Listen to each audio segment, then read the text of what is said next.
ஒரு போதகரின் மனைவி தன் கணவர் மரணமடைந்த சூழ்நிலையிலும் தேவனை பாடி துதித்து ஆராதிக்கும் காட்சிகள் மற்றும் ஆலயத்திலும் ஆராதனை செய்யும் காட்சிகள் இந்த கடினமான நேரத்திலும் தேவனை முழு மனதோடு ஆராதிப்பது காண்போரை மெய்சிலிர்க்க வைத்துள்ளது.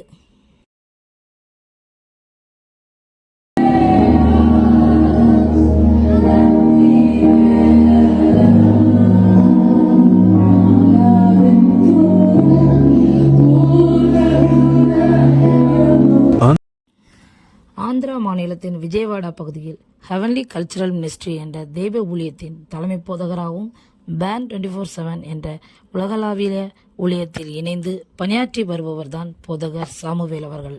இவரது மனைவி பெயர் அனு சாமுவேல். இவர்கள் இருவரும் இணைந்து தெய்வப்பணி ஆற்றி வருகின்றனர்.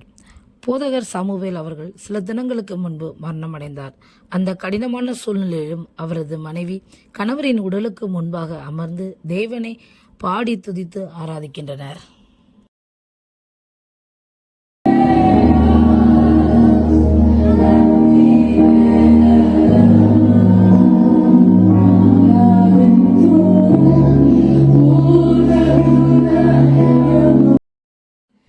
பின்னர் சில மணி நேரத்திலேயும் சபையில் நடக்கும் ஆராதனையிலும் அனு அவர்கள் தேவனை பாடி துதித்து ஆராதிக்கும் காட்சிகள் காண்போரை வியப்படை செய்துள்ளது.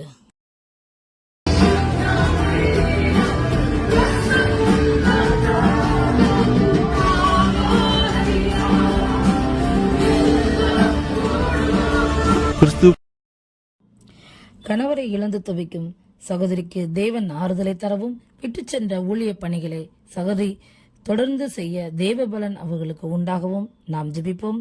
கடினமான சூழ்நிலையிலும் உறுதியாக இருக்க வேண்டும் என்பதை இந்த காணொளி நமக்கு தெளிவாக எடுத்துக் கூறுகிறது.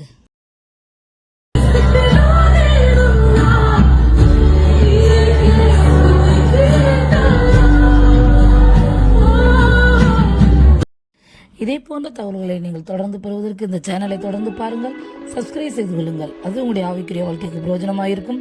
நீங்கள் ஜெபிப்பதற்கும் ஏதுவாயிருக்கும். தேவன் தான் உங்களை ஆசீர்வதிப்பாராக. ஆமென்.